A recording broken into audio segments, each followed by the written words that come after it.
இன்றைக்கி வந்து ஒரு சூப்பரான குழம்பு தாங்க பண்ண போகிறேன். அதுக்கு வந்து நான் கடலப்பருப்பு ஒரு 150 கிராமு, துவரம்பருப்பு ஒரு 50 கிராம் எடுத்து வச்சுருக்காங்க. அதில் வந்து சீரகம், 2 பச்சை மிளகா, கொஞ்சோண்டு உப்பு போட்டு நம்ம அரைச்சி எடுத்துக்க போகிறோம். இப்போ வந்து ஒரு பாணலியில் 2 வெங்காயம், ஒரு 10 பல் பூண்டு, 2 தக்காளி போட்டு நல்லா வதக்கிக்கலாங்க. வீடியோ பார்த்துக்கிட்டே லக்ஷ்மி சமையலுக்கு சப்ஸ்கிரைப் பண்ணிவிடுங்க. இது நல்லா வதங்கினதும் நம்ம வந்துட்டு மசாலாலாம் போட்டு இது பண்ண போகிறோம். நான் இதோட பெரிய வீடியோ வந்து கீழே கொடுக்குறேன், நீங்கள் பார்த்துக்கோங்க. கொஞ்சமாக புளியை ஊற்றி நல்லா கொதிக்க வச்சுட்டு இப்போ வந்து நம்ம கொஞ்சமாக தண்ணியை ஊற்றி அதில் வந்து கொஞ்சமாக பெருங்காயத்தூள் போட்டு நல்லா கொதிக்கட்டுங்க.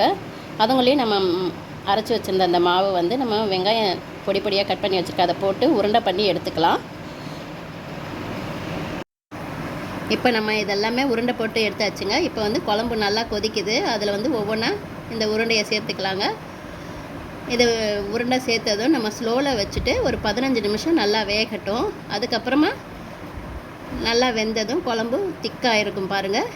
இப்போ அவ்வளோதாங்க, நம்மளுக்கு பருப்பு உருண்டை குழம்பு ரெடி ஆகிடுச்சு.